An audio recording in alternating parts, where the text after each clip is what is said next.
Your financial ecosystem, the invisible force shaping your money, explained by AfroBudgetinGirl. This content is for informational purposes only and reflects my personal experience. It's not financial advice.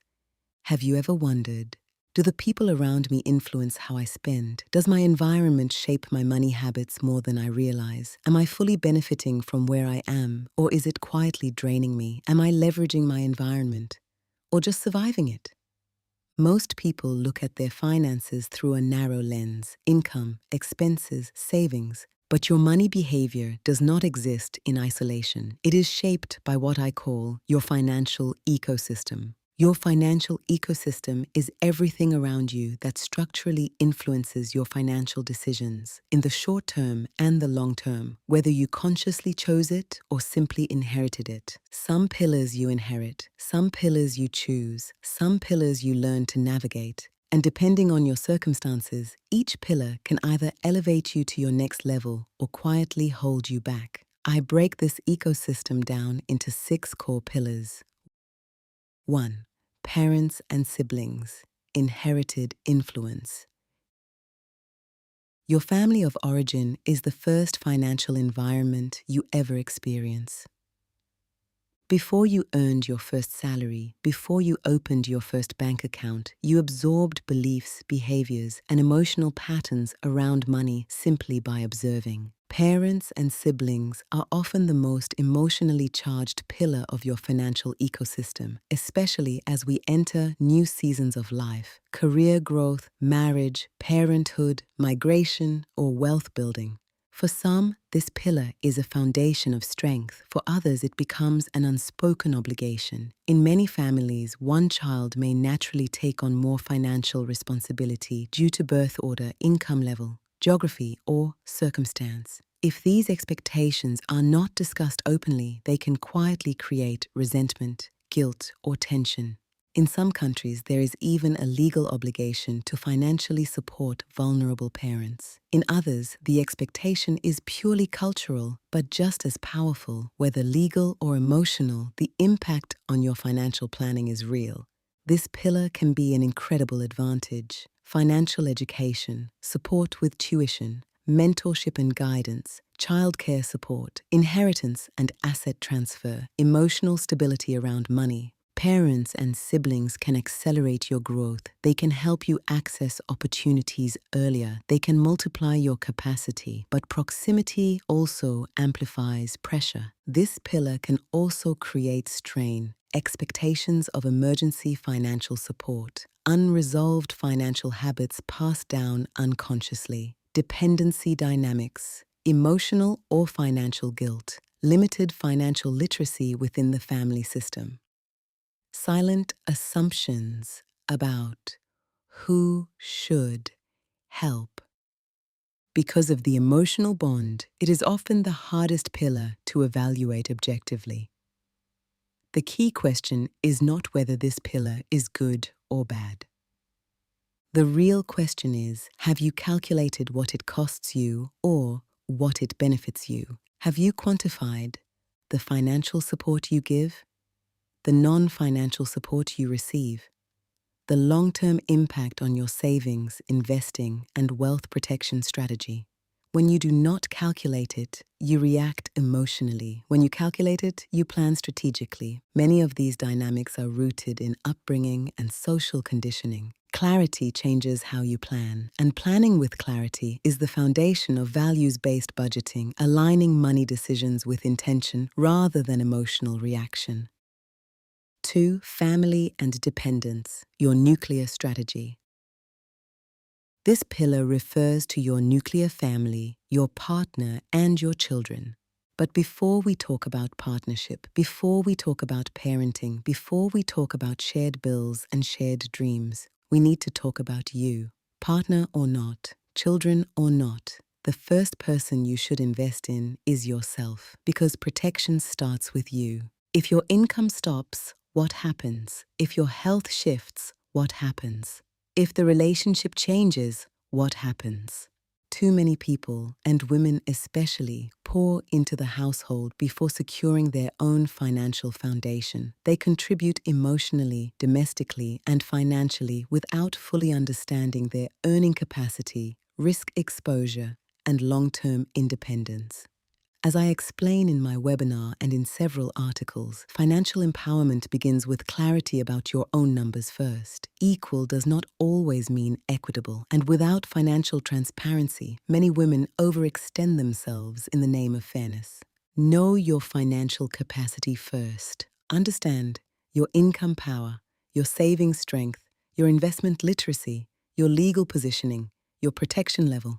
Only then can you build strategically with someone else, because partnership should multiply you, not dilute you. Being in a partnership can expand access, dual income potential, shared expenses, emotional and strategic support, asset building opportunities, broader networks, and leverage. But responsibilities also multiply: higher living costs, long-term education planning, protection strategies, estate considerations, shared liabilities. Love is emotional, households are structural. If you are building with someone, you cannot think month to month. You must think systemically. A clear allocation system ensures your income is intentionally divided between lifestyle, wealth creation, and future security, instead of being unconsciously absorbed by daily expenses. Without structure, money disappears. With structure, money compounds. Protection is not separate from growth.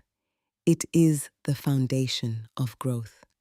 Ask yourself, if something happens tomorrow, are your dependents financially secure? Is there a legal structure in place? Is there financial continuity? Does one income disruption destabilize the entire household? Building wealth without protection leaves your ecosystem exposed. They are responsibilities, and they start with protecting the person. Everything else depends on you.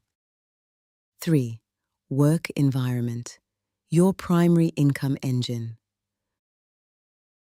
For most people, employment is the core income source, but your work environment influences far more than your monthly salary. On the short term, income stability, workplace culture, commuting costs, professional expenses. On the long term, career progression, skill development, pension benefits, income ceiling, burnout risk. Your job feeds your ecosystem, but how you allocate what you earn determines whether you remain stable or grow strategically. As your career evolves, your financial structure should evolve too. Ask yourself, is your work accelerating your next level or quietly limiting it? 4. Housing and location. More than rent or mortgage. Housing is often treated as a fixed expense, but it is far more strategic than that. It includes commuting time and cost, safety, neighborhood quality, access to healthcare, school facilities, public transport, food accessibility, local taxation, property service charges. You might reduce rent, but increase stress, transportation costs, and time loss. Was it truly cheaper? Housing decisions affect your well-being, your productivity, your energy, your long-term wealth potential. When aligned intentionally, housing becomes part of your broader purpose-driven financial planning strategy. Numbers without context lead to distorted conclusions. That's why intentional budgeting must factor in environment, not just spreadsheets. 5. Social and cultural norms, the invisible spending pressure. This pillar is subtle but powerful. Social norms shape how you split a dinner bill, wedding contributions, funeral support, religious celebrations, travel expectations, hosting traditions. These norms can enrich your life. They can also quietly pressure your budget, but these behaviors are rarely random. They are rooted in the cultural psychology behind money behavior, inherited expectations, collective identity, and social validation. understanding this dimension is essential. When you examine how upbringing influences spending habits, you gain awareness of whether your financial choices are aligned with your values or driven by external pressure. This is where intentional budgeting becomes liberating. Aligning money with your values reduce financial friction because not every tradition must be financially replicated. It can be financially adapted. 6. Country systems, legal and tax reality. Your country shapes your financial life more than motivation ever will. Tax systems, social contributions, retirement schemes, healthcare access, legal obligations, inheritance laws. Some countries offer excellent and nearly free healthcare systems, but that does not eliminate financial exposure in other areas. Your national and local systems influence how you invest, how assets are taxed, how wealth transfers, how retirement is structured. If you hold assets abroad, work internationally, or plan cross-border wealth, complexity increases. Ignoring this pillar can be costly. Understanding it allows you to design your income allocation strategy within real-world legal frameworks, not assumptions. Why financial awareness changes everything. Financial awareness is not just tracking expenses, it is evaluating the real cost and real benefit of your ecosystem. Not only visible expenses, but also emotional cost, time cost, opportunity cost, risk exposure. When you combine ecosystem awareness with a clear money allocation framework, you move from reactive budgeting to strategic design. Clarity allows you to optimize, make informed decisions, implement structural change, leverage advantages, protect vulnerabilities. Financial awareness is not about restriction. It is about control. It is about strategic choice. It is about designing instead of reacting. You cannot change every pillar overnight, but you can audit them, measure them, reframe them, strategize around them. Your financial ecosystem can either drain you or elevate you. The difference is awareness. If you are ready to build a strong foundation through values-based budgeting, implement a structured spending, investing and saving strategy, understand the cultural roots of your financial decisions, strengthen your long-term wealth protection plan, then you are no longer just managing money. You are designing your ecosystem, and once you understand the system shaping you, you gain the power to shape it back. Budgeting with purpose transforms your money into a tool for independence and peace. It gives you the power to say yes to what matters and the courage to say no to what doesn't. For women, intentional budgeting is more than a financial strategy. It's an act of self-preservation and empowerment. Because when we plan with purpose, we don't just survive life's challenges, we thrive through them. If this resonated with you, explore my free budgeting tools, including a tracker and 200-question workbook, on my website, and subscribe for early access to the Budgeting with Purpose Masterclass. Because budgeting isn't just about money, it's about clarity, resilience, and choosing freedom over fear.